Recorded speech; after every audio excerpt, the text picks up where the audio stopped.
اعوذ باللہ من الشیطان الرجیم بسم اللہ الرحمن الرحیم الحمد للہ رب العالمین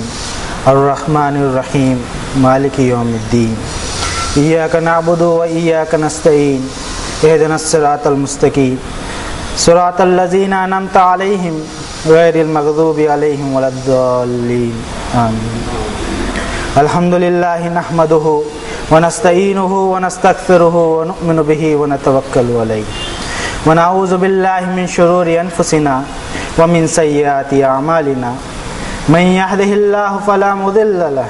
ومن یضللہ فلا ہادی لہ ونشہد ان لا الہ الا اللہ وحدہ لا شریک لہ ونشہد ان محمدا ابن عبد اللہ العربی الہاشمی الذی عبد اللہ ورسولہ ارسلہ کافۃ للناس بالحق بشیرا ونذیرا وداعیا الی اللہ باذنہ وسراجا منیرا۔ اپنے رب کی غلامی کو سویکار کرتے ہوئے اقرار کروں میں کہ میرا رب رب العالمین بے انتہا مہربان اتینت کرپالو اور دیالو وہ، اس کے رحم و کرم کا ہر وقت طالب میں، اور وہ مجھ جیسے گناہگار پر اپنی رحمتوں کو لٹانے والا الرحمن الرحیم۔ گواہی ہو میری کہ میرا رب مالک یوم الدین۔ میری یہ گواہی صرف زبانی نہ ہو بلکہ اپنی گواہی کے اعلان کے بعد مجھ میں اپنے مالک کو جواب دینے کا احساس بھی اجاگر ہو جائے، اور جب مجھ میں یہ احساس ہوگا کہ کوئی میرا مالک ہے اور مجھے اسے حساب دینا ہے، تبھی مجھے اپنی حیثیت معلوم ہوگی، مجھے اپنی اوقات معلوم ہوگی کہ میں تو اس کے غلاموں میں سے صرف اور ایک غلام ہوں۔ غلامی میں بھی میں اپنے رب کا شکر گزار بنا رہوں کہ میرا مالک وہ ہے جو اپنے غلاموں سے بے انتہا پیار کرتا ہے۔ لیکن ایاک نعبد کے اقرار کے بعد بھی ہمیں اپنے آپ کو غلام بولنے میں شرم آتی ہے، ہم اسے بہت ہلکا سمجھتے ہیں، جبکہ لن یستنکف المسیح ان یکون عبدا للہ ولا الملائکۃ المقربون۔ The Messiah, son of blessed Mary اور مقرب فرشتے اللہ کے بندے اور غلام ہونے میں کوئی انسلٹ اور توہین کبھی محسوس نہیں کرتے۔ مگر ہر دور میں یہ ہوا کہ جب نبیوں اور رسولوں نے اپنی دعوت شروع کی تو لوگوں نے یہ کہہ کر ان کی دعوت کو ریجیکٹ کر دیا کہ ما ھذا الا بشر مثلکم، یہ تو ہماری ہی طرح کا ایک انسان ہے۔ ما لھذا الرسول یاکل الطعام ویمشی فی الاسواق، یہ رسول کیسے ہو سکتا ہے، یہ تو کھانا بھی کھاتا ہے، بازار بھی جاتا ہے۔ لیکن انبیاء اور رسولوں کی موت کے بعد دھیرے دھیرے لوگوں کی یہ سوچ بنتی چلی جاتی ہے کہ چونکہ وہ ایک نبی اور رسول ہیں اس لیے وہ انسان نہیں ہو سکتے۔ یہی وجہ ہے کہ کسی نے ان انبیاء اور رسولوں کو خدائی میں شریک بنایا تو کسی نے انہیں ہی خدا بنا دیا، کسی نے خدا کا اوتار تو کسی نے خدا سے بڑھ کر۔ ہم بھی کچھ کم نہیں، ہمارے حال یہ ہے کہ آج ہم بھی محمد الرسول اللہ صلی اللہ علیہ وسلم کو بندہ اور غلام بولنا آپ کی توہین سمجھتے ہیں، حالانکہ اگر ہم آپ کو انہی کے رب کی کتاب میں تلاش کریں تو ہمیں پتہ چلے کہ آپ صلی اللہ علیہ وسلم بھی اللہ کے بندوں میں سے ایک بندے ہیں۔ کمال کیا ہمارے بڑوں نے کہ ہمیں عربی میں کچھ ڈائلاگس تو سکھا دیے مگر اس کے معنی نہیں بتائے، اور نہ ہی ہمیں اتنی توفیق ہوئی کہ ہم خود سے اس کا مطلب جان پاتے۔ یہی وجہ ہے کہ ہم عربی میں اشہد ان محمدا عبدہ ورسولہ کی گواہی تو دیتے ہیں لیکن محمد صلی اللہ علیہ وسلم کو عبد اور غلام ماننے کو تیار نہیں۔ اگر ہم حضور صلی اللہ علیہ وسلم کی دعوت پر غور کریں تو اس دنیا پر ان کا سب سے بڑا احسان یہ دکھائی دیتا ہے کہ انہوں نے اپنے رب کی کتاب کے ذریعے انسانوں کو انسانوں کی غلامی سے نجات دلائی، انسانوں کے بتایا کہ ہم سب غلام ہیں اور ہم سب غلاموں کا مالک ایک ہی ہے، اور یہ احساس بھی ہم میں پیدا ہو جائے کہ ہم میں سے ہر ایک مجبور ہے اپنی ہر ضرورت کو پورا کرنے کے لیے اپنے ایک اکیلے مالک کا ہی، اور یہ یقین بھی ہمیں ہو جائے کہ ہمارا مالک ہمیں ضرور استعانت اور قوت بخشے گا۔ اسی مالک سے دعا کرتے رہے ہم کہ اللہ ہمیں ہدایت سے نوازیے۔ ان النفس لعمارۃ بالسوء الا ما رحم ربی، ہماری شیطانی فطرت بار بار ہمیں اپنے مالک کے در سے دوسروں کے دروں پر جانے کے لیے اکساتی ہے، اور اگر اللہ کا فضل اور اس کی کرپا نہ ہوتی تو ہم بھی در بدر بھٹکتے رہتے۔ اللہ ہمیں ہدایت کے راستے پر ہی رکھیے تاکہ ہم آپ کے انعام کے مستحق بن سکے اور ہمیں آپ کے راستے سے ڈیویٹ ہونے سے بچا لیجئے اور گمراہی میں جا پڑنے سے بھی ہماری حفاظت فرمائیے۔ اب الحمدللہ رب العالمین کے اعلان کے بعد بھی مجھ میں اپنی تعریف کروانے کا جذبہ آتا ہے تو مجھ سے بڑا بے ایمان کوئی نہ ہوگا۔ اب اقرار کروں میں کہ میں اللہ ہی کے لیے ہر قسم کی بڑائی، ہر قسم کی کبریائی، عزت و شان، اللہ کسی بھی مخلوق کے پاس جو کچھ بھی ہے وہ آپ ہی کا دیا ہوا ہے۔ آپ نے کسی کو خوبصورت شکل و صورت دی تو کسی کو صلاحیتوں اور ہنر سے نوازا، کسی کو بے حساب مال و دولت دے کر آزمایا تو کسی کے سورسز کو لمیٹڈ کر کے، کسی کو مال و دولت کے ساتھ اس کے دل میں محبت اور انسانی سماج کی خدمت کے جذبات دیے تو کسی کو اس سے ونچت رکھا، کسی کو صرف بیٹوں سے نوازا تو کسی کو صرف بیٹیاں عطا کی، کسی کو بیٹے اور بیٹیاں دونوں عطا کی تو کسی کو بے اولاد رکھا، کسی کو ماں باپ کا پیار دیا تو کسی کو ماں باپ جیسی دولت سے محروم رکھا، کسی نے ماں باپ کی گود میں آنکھ کھولی تو کسی کی گود یہ فٹ پاتھ بنی، کسی کو عالیشان بنگلہ عطا کر کے اس کا ٹیسٹ لیا تو کسی کو جھوپڑے میں رکھ کر تؤتی الملک من تشاء وتنزع الملک ممن تشاء، کسی کو ملک عطا کیا تو کسی کو ملک سے ہٹا دیا، تولج اللیل فی النہار وتولج النہار فی اللیل، کہیں دن کا اجالا رکھا تو کہیں رات کی تاریکی رکھ دی، وَأَنَّهُ هُوَ أَضْحَكَ وَأَبْكَىٰ، کبھی خوشی کے حالات پیدا کیے تو کبھی دکھ کی گھڑی لائی، وَأَنَّهُ هُوَ أَمَاتَ وَأَحْيَا، کسی کی زندگی عطا کی تو کسی کی زندگی کی مہلت کو ختم کر دیا، کہیں تپتی ریت کا صحرا ڈیزرٹ رکھا اور کہیں گرین ویلی بنائی، کہیں برف کی چادر بچھا دی تو کہیں ندیوں کا جال بچھا دیا، کہیں کانٹوں کے ساتھ پھولوں کو رکھا تو کہیں بغیر کانٹوں کے پھول بھی پیدا کیے، کہیں پھولوں میں خوشبو اور خوبصورتی رکھی تو کہیں بغیر خوشبو کے خوبصورت پھول پیدا کیے۔ اپنے مالک کی وحدانیت کی گواہی کے ساتھ ساتھ ہم میں سے ہر ایک کو اپنے آپ پر غور کرنے کی ضرورت ہے کہ ہم روزانہ جو کچھ کرتے ہیں اس کا جواب ہم سے لیا جائے گا۔ وَلَا تُسْأَلُوا عَنْ أَصْحَابِ الْجَحِيمِ، دوسرا کیا کرتا تھا اس کے بارے میں جب ہم سے پوچھا ہی نہیں جائے گا تو دوسروں کے بارے میں ہمارا تجسس کیوں ہو؟ ہم تو اپنے آپ کو چیک کریں کہ ہم سے کوئی غلط کام ہو جانے پر ہمیں پچھتاوا ہوتا ہے کیا کوئی غلطی ہمیں جگاتی ہے کہ برا ہوا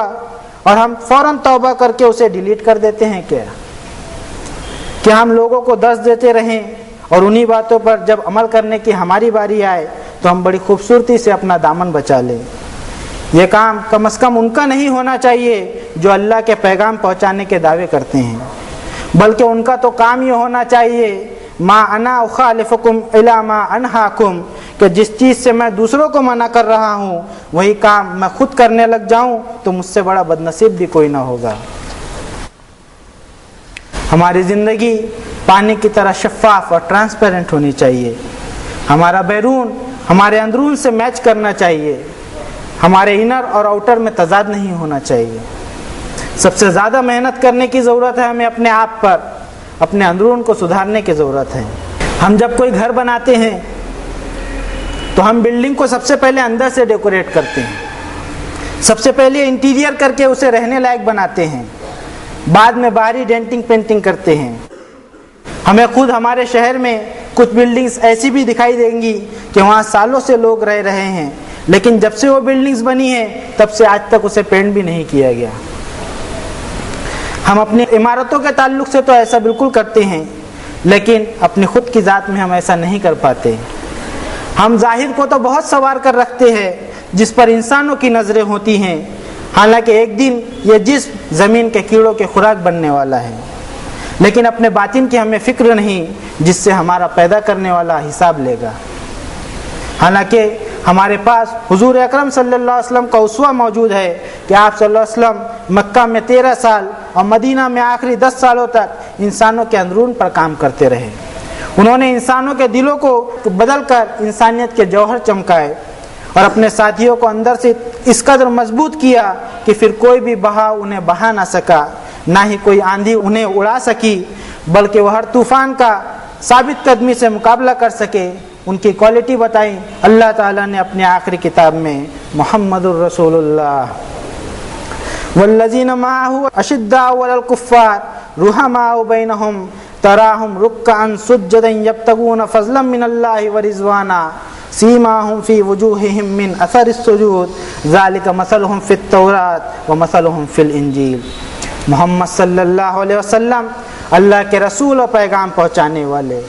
اور جو ان کے ساتھی ہیں وہ آئیڈیالوجی میں فرم ہے کفار پر، رحم و کرم کا معاملہ کرتے ہیں آپس میں۔ تم دیکھو گے کہ ان میں نرمی اور جھکاؤ ہوتا ہے، چاہے وہ عبادتوں میں ہو یا اللہ کے فضل روزی روٹی کی تلاش میں۔ ان کے چہروں اور اخلاق میں نرمی، جھکاؤ اور ہمبلنس سے تم انہیں پہچان لوگے۔ نبی کے ساتھیوں کی یہ مثال دا تورا میں بھی بیان کی گئی ہے اور دا گوسپل میں بھی۔ رحمت للعالمین حضرت محمد صلی اللہ علیہ وسلم کے تربیت یافتہ یہ وہ ساتھی تھے جنہوں نے اپنے قرآنی اخلاق و کردار سے لوگوں کے دلوں کو فتح کیا۔ یہ لوگ اپنے عہد و پیمان کو پورا کرنے کی وجہ سے پہچانے جاتے تھے۔ یہ لوگ وہ تھے جن کے پاس لوگ اپنی امانتیں اور اپنی عزت و ناموس رکھ کر نشچنت ہو جایا کرتے تھے۔ یہ لوگ وہ تھے جو اندر اور باہر ایک طرح کے تھے، اور ہم ان کے نام لیوا، لوگوں کو درس و تدریس اور خطبات دینے والے، اکیلے میں کسی کے ساتھ الگ برتاؤ کرنے والے، کسی کے سامنے الگ برتاؤ، وَيُحِبُّونَ أَن يُحْمَدُوا بِمَا لَمْ يَفْعَلُوا، جس کام کو کیا بھی نہیں اس پر بھی تعریف حاصل کرنے کے روگ میں رت رہنے والے، خود پسندی اور سیلف رائٹیسنس میں گرفتار۔ کتاب اللہ کے احکامات میں سے بھی جو آسانی سے ہو جائے اس پر عمل کر کے خوش ہونے والے، اور نفس کو کچلنے والے اعمال سے بڑی خوبصورتی سے ہجرت کر جانے والے۔ کہیں ہمارا معاملہ بھی اس طرح تو نہیں؟ افتؤمنون ببعض الکتاب وتکفرون ببعض، کیا الکتاب کے کچھ احکامات کو مانتے ہو اور کچھ کو نہیں مانتے؟ اصل میں ہم دوہرا جیون جینے کے عادی ہو گئے ہیں۔ ہم دل میں بہت کچھ چھپا رکھتے ہیں، باہر سے ہم کچھ اور ہی بننے کی کوشش کرتے ہیں جبکہ اندر سے ہم کچھ اور ہی ہوا کرتے ہیں۔ ہمیں چاہیے کہ ہم اپنی نیتوں کو صاف ستھرا رکھیں، اپنے آپ کی صفائی کے ساتھ ساتھ اپنے آس پاس کے ماحول کی بھی صفائی کی ہم فکر کریں۔ اپنے گھر اور دکان کی صفائی کر کے اس کا کچرا دوسروں کے گھروں اور دکانوں کے سامنے نہ پھینکیں۔ اگر ہم گاڑی پر سفر کر رہے ہیں تو اس بات کا خیال رکھیں کہ گاڑی میں کچھ کھا کر اس کا کچرا، خالی ریپرز گاڑی کے باہر نہ پھینکیں۔ چلتی گاڑی میں کھڑکی سے ہاتھ نہ دھوئیں، نہ ہی تھوکیں۔ پبلک یوٹیلیٹی کی ہر آئٹم استعمال کرتے وقت ہمیں یہ احساس رہے کہ ہمارا اس میں پرسنٹیج کتنا ہے۔ اگر پبلک پلیس کو استعمال کرتے وقت ہم اس کا خیال نہ رکھیں تو دوسروں کا ہم حق ماریں گے۔ اسی طرح واش روم وغیرہ ضرورت کو پوری کرنے کے لیے ہوتے ہیں، اس میں ہم گندگی نہ کریں۔ وضو بناتے وقت اس کا دھیان رکھیں کہ پانی کے چھینٹے دوسروں پر نہ جائیں، نہ ہی ناک اور گلا اس طرح صاف کریں کہ بازو والوں کو وومٹ ہو جائے۔ اپنی صفائی میں دوسروں کی تکلیف دینے سے ہم بچیں۔ جن اخلاقی دروس کو ہم حاملین قرآن نے کھو دیا، جن اخلاق کے روشن ستاروں کو ہم نے اپنے کردار سے دھندلا دیا، جس روشنی کو ہم نے دنیا تک پہنچنے نہیں دیا، اور جس نعمت کو ہم نے دنیا سے چھپا کر رکھا، تو ظاہر ہے کہ دنیا چلانے والی طاقت نے دوسروں کو اس درجے ترقی دی کہ انہوں نے اس طرح کے ایٹیکیٹس اور مینرز کو اپنے تجربے کی بنیاد پر ایجاد کیا۔ انسانیت کی عظمت کو انہوں نے دریافت کیا، انسانی حریت اور آزادی کو انہوں نے ویسٹرن سوسائٹی میں انٹروڈیوس کیا۔ حالانکہ یہ سب وہ نارمز اور اخلاق و آداب تھے جو 1400 سال پہلے انسانیت کو دیے گئے تھے۔ پتہ نہیں ہم کس طرح قرآن شریف پڑھ رہے ہیں کہ ایسے اخلاق ہمارے نہیں بن پا رہے۔ کیا ہم اپنی زبان سے پھر نہیں رہے جو ہم نے سورۃ الفاتحہ میں ایاک نعبد و ایاک نستعین کہہ کر ادا کی تھی؟ حالانکہ ہمیں ہر حال میں اپنے کمٹمنٹس اور وعدوں کو پورا کرنا ہوگا، پھر چاہے وہ عہد ہم نے خالق سے کیے ہوں یا اس کی مخلوق سے، اپنوں سے کیے ہوں یا غیروں سے۔ اس لیے کہ عہد کسی سے بھی ہو، وَأَوْفُوا بِالْعَهْدِ إِنَّ الْعَهْدَ كَانَ مَسْئُولًا، اسے تو پورا کرنا ہی ہے کیونکہ ہر کمٹمنٹ اور وعدوں کا ہم سے حساب لیا جائے گا۔ اللہ کی کتاب پڑھنے کے بعد اب ضروری ہو گیا ہے کہ کسی سے جو بھی وعدہ کرے اسے پورا کرے، وقت پر پیمنٹ کرتے رہیں، پیمنٹ کرنے میں آناکانی نہ ہو، زبان دینے کے بعد پیچھے نہ ہٹیں۔ ایسا بالکل نہ ہو کہ ہم نے تو لکھ کر نہیں دیا، نہ ہی کوئی ڈاکومنٹ بنایا ہے، تو پھر پیمنٹ نہیں بھی کہے تو چلتا ہے۔ ہونا تو یہ چاہیے کہ ہم اپنی زبان پر قائم رہے، ساتھ ہی ملک کے قانون اور لاس کو توڑنے سے بچے، پھر چاہے وہ ٹریفک سگنل ہو یا بجلی کی چوری، اور اپنے ہر عہد و پیمان کو پورا کریں۔ ہمارے روحانی والد حضرت ابراہیم علیہ السلام کی طرح، جن کے بارے میں ہمارے رب نے فرمایا وَإِبْرَاهِيمَ الَّذِي وَفَّى أَلَّا تَزِرُ وَازِرَةٌ وِزْرَ أُخْرَىٰ وَأَن لَّيْسَ لِلْإِنسَانِ إِلَّا مَا سَعَىٰ وَأَنَّ سَعْيَهُ سَوْفَ يُرَىٰ ثُمَّ يُجْزَاهُ الْجَزَاءَ الْأَوْفَىٰ۔ حضرت ابراہیم علیہ السلام کا نمونہ بھی اپنے سامنے رکھو، جنہوں نے وفا کے تمام تقاضوں کو پورا کیا، اس لیے کہ کوئی کسی کے گناہوں کے بوجھ میں سے کچھ بھی نہیں اٹھا پائے گا، اور انسان کو وہی کچھ ملے گا جس کے لیے اس نے کوششیں کی ہوگی، اور اس کی کوششوں کو بھی چیک کیا جائے گا کہ کس مقصد اور کس نیت سے کی تھی، پھر اس کے مطابق ہی اسے فل پیمنٹ دیا جائے گا۔ انہی حضرت ابراہیم علیہ السلام کی اولاد میں اللہ نے نبوت اور رسالت کا سلسلہ جاری رکھا۔ فرمایا اللہ تعالیٰ نے اپنی آخری کتاب میں ثم قفینا علی آثارہم برسلنا قفینا بعیسی ابن مریم وآتیناہ الانجیل وجعلنا فی قلوب الذین اتبعوہ رأفۃ ورحمۃ۔ بے شک ہم نے پچھلے رسولوں کی ہی تعلیم کے ساتھ حضرت مریم کے بیٹے حضرت عیسیٰ کو رسول بنا کر اپوائنٹ کیا، اور ہم نے حضرت عیسیٰ کو الانجیل عطا فرمائی، اور جن لوگوں نے حضرت عیسیٰ کو فالو کیا ان کے دلوں میں ہم نے نرمی، مہربانی، الفت، محبت اور دوسروں کی تکلیف کا احساس رکھ دیا۔ حضرت ابراہیم علیہ السلام کے ہی نقوش پر حضرت عیسیٰ علیہ السلام بھی عمل پیرا تھے۔ وہ حضرت عیسیٰ علیہ السلام جنہیں رب تعالیٰ نے خاص طور پر بنی اسرائیل کے لیے دھماکے دار اور معجزانہ طور پر پیدا کیا۔ حضرت عیسیٰ علیہ السلام نے اس دور کی اندرونی کمزوریوں پر چوٹ کی، بنی اسرائیل کو ان کی کھوکھلی اور نام نہاد توحید سے باز آنے کو کہا۔ انہوں نے توحید کو ایمان کا فاؤنڈیشن کہا، اگر فاؤنڈیشن ہی صحیح نہ ہو تو مکان کھڑا نہیں رہ سکتا۔ انہوں نے کہا کہ میں خوب جانتا ہوں کہ آج اسرائیل میں لکڑی اور پتھر کی مورتیاں نہیں ہیں مگر زندہ مورتیاں ہیں، جسے قرآن شریف نے ان الفاظ میں فرمایا اتخذوا احبارهم ورهبانهم اربابا من دون اللہ۔ انہوں نے اپنے عالموں اور درویشوں کو رب کا درجہ دے دیا۔ یقیناً آدمی جس سے محبت رکھتا ہے، جس کی خاطر وہ ہر چیز کو چھوڑ دیتا ہے، وہی اس کا خدا ہوتا ہے۔ اسی طرح ہر گناہ گار کا بت ہے، کسی کا بت اس کا کوئی بڑا ہے تو کسی کا اس کی خود کی انا، تو کسی کا بت اس کے من کی اچھا۔ حضرت عیسیٰ علیہ السلام نے اپنی دعوت کے ساتھ قوم کے بیماروں اور ان کو جنہوں نے اپنوں کے برے سلوک سے جینے کی آس چھوڑ دی تھی، انہیں محبت کے دو بول سے ان کے سروں پر پیار بھرا ہاتھ پھیر کر ان مردہ دلوں میں جینے کی آس جگائی، اور حضرت عیسیٰ کی اسی کوالٹی پر انہیں المسیح دی مسیح کے خطاب سے رب تعالیٰ نے نوازا۔ حضرت عیسیٰ علیہ السلام نے انسانیت پر زور دیتے ہوئے انسانوں کو ایک اچھا انسان بننے کی تعلیم دی، خدمت خلق، اللہ کی مخلوق کی نسوارتھ سیوا کا درس دیا، اور اپنے ساتھیوں کی بھی ایسی ہی تربیت فرمائی۔ حضرت عیسیٰ علیہ السلام کے پاس صرف اور صرف 12 آدمی تھے جنہیں رب تعالیٰ نے حواریین کہا۔ حضرت عیسیٰ کو صلیب پر لٹکانے کے بعد ان 12 حواریوں کو جدھر راہ ملی چلے گئے، اور ان کے پاس الانجیل کا جتنا حصہ تھا اسی کی روشنی میں محض 40 سالوں میں ان کی سیرت، ان کا کردار، ان کا ویوہار، انسانیت کی خدمت، خوش اخلاقی، انسانوں سے محبت، رافت و رحمت اور ان کی زندگی گزارنے کے طریقے کو دیکھ کر آدھی دنیا نے حضرت عیسیٰ علیہ السلام کی دعوت کو قبول کیا۔ حضرت عیسیٰ علیہ السلام کے تقریباً 650 سال بعد اپنے آخری نبی حضرت محمد صلی اللہ علیہ وسلم کو بھی خاندان ابراہیم ہی میں مبعوث فرمایا۔ وہ نبی صلی اللہ علیہ وسلم جن کے اخلاق و کردار پر اللہ نے ان الفاظ میں مہر ثبت کر دی وما ارسلناک الا رحمۃ للعالمین۔ اے نبی صلی اللہ علیہ وسلم، ہم نے آپ کو جہاں والوں کے لیے رحمت بنا کر اپوائنٹ کیا۔ انہی نبی آخر رحمت للعالمین حضرت محمد الرسول اللہ صلی اللہ علیہ وسلم کی قیادت میں ایسے لوگ تیار ہوئے جنہیں دنیا صحابہ کرام کے نام سے جانتی ہیں۔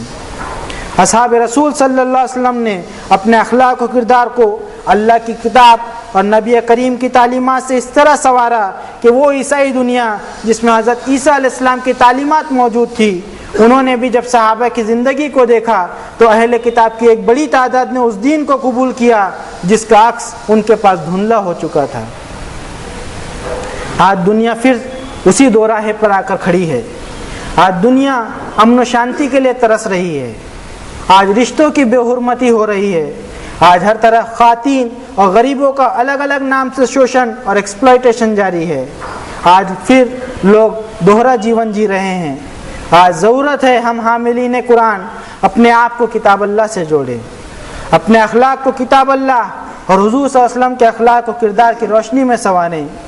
ہم اندر باہر ایک جیسے رہیں، اپنے آپ کو منمانی سے بچاتے ہوئے ایک دوسرے کے ساتھ رحم و کرم کا معاملہ کرتے رہیں، اپنی ذات کو ہر ایک کے لیے امن والا بنائیں، نرمی اور مہربانی ہمارے اخلاق و کردار سے جھلکے تاکہ یہ دنیا امن و شانتی کا مرکز بن سکے۔ بارک اللہ لنا ولکم فی القرآن العظیم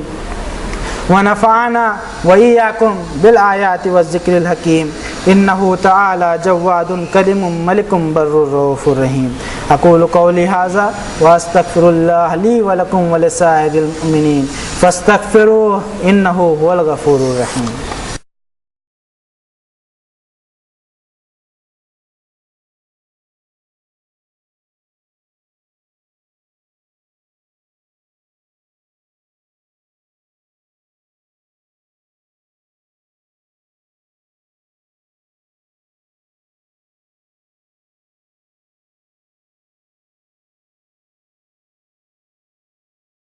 الحمد للہ وحدہ والصلاة والسلام علی من لا نبی بعدہ اما بعد فقال اللہ تعالی فی القرآن العظیم فاعوذ باللہ من الشیطان الرجیم بسم اللہ الرحمن الرحیم ان اللہ وملائکتہ یصلون علی النبی یا ایھا الذین آمنوا صلوا علیہ وسلموا تسلیما اللہم صل علی محمد النبی الامی الذی جاء بالہدی والفرقان وصلی علی جمیع الانبیاء والمرسلین وعلی الملائکۃ المقربین وعلی اصحاب رسول اللہ صلی اللہ علیہ وسلم وعلی ازواج رسول اللہ صلی اللہ علیہ وسلم وعلی اہل بیت رسول اللہ صلی اللہ علیہ وسلم وعلی جمیع المؤمنین والمؤمنات والمسلمین والمسلمات الاحیاء منہم والاموات اللہم انک انت سمیع مستجیب الدعوات ربنا اننا آمنا فاغفر لنا ذنوبنا وکفر عنا سیئاتنا وتوفنا مع الابرار فاطر السماوات والارض انت ولی فی الدنیا والآخرہ توفنی مسلما والحقنی بالصالحین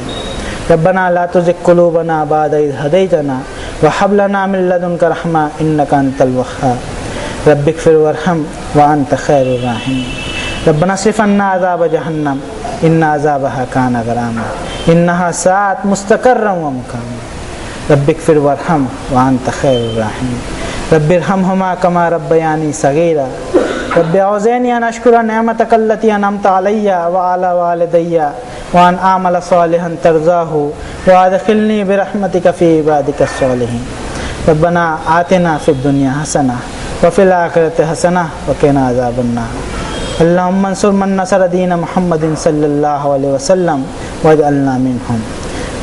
ربنا تقبل منا انک انت السمیع العلیم وتب علینا انک انت التواب الرحیم برحمتک یا ارحم الراحمین۔ عباد اللہ اتقوا اللہ رحمنی ورحمکم اللہ ان اللہ یأمر بالعدل والاحسان وایتاء ذی القربى وینہی عن الفحشاء والمنکر والبغی یعظکم لعلکم تذکرون واذکروا اللہ العلی العظیم یذکرکم ولذکر اللہ اکبر واللہ یعلم ما تصنعون۔